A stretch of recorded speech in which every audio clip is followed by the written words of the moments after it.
പത്മകുമാർ വാസുവിനെ കുടുക്കി. സ്വർണ്ണക്കൊള്ളയിൽ പരസ്പരം പഴിചാരി വാസുവും പത്മകുമാറും.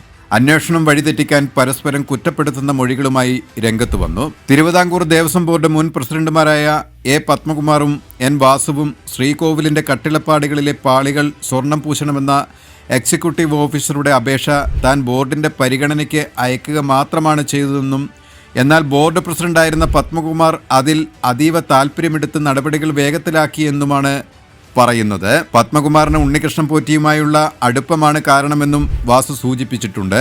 എന്നാൽ ദേവസ്വം കമ്മീഷണറായിരുന്ന വാസു തന്ന ശുപാർശ അനുസരിച്ചാണ് താനിത് ഇടപെട്ടതെന്നാണ് പത്മകുമാർ പറയുന്നത്. മറ്റു വിഷയങ്ങൾക്കൊപ്പം ഇതിലും കമ്മീഷനടക്കമുള്ള ഉദ്യോഗസ്ഥരാണ് ശുപാർശകളിൽ വിശദ പരിശോധന നടത്തേണ്ടതെന്നുമാണ് ഇന്നലെ അറസ്റ്റിലായ പത്മകുമാറിന്റെ മൊഴി.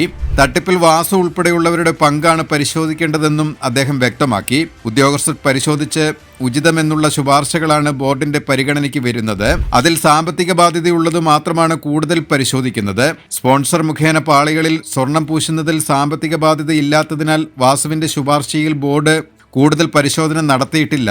അന്നത്തെ ബോർഡ് യോഗത്തിന്റെ അജണ്ടയിൽ 40ഓളം ഇനങ്ങൾ ഉണ്ടായിരുന്നു.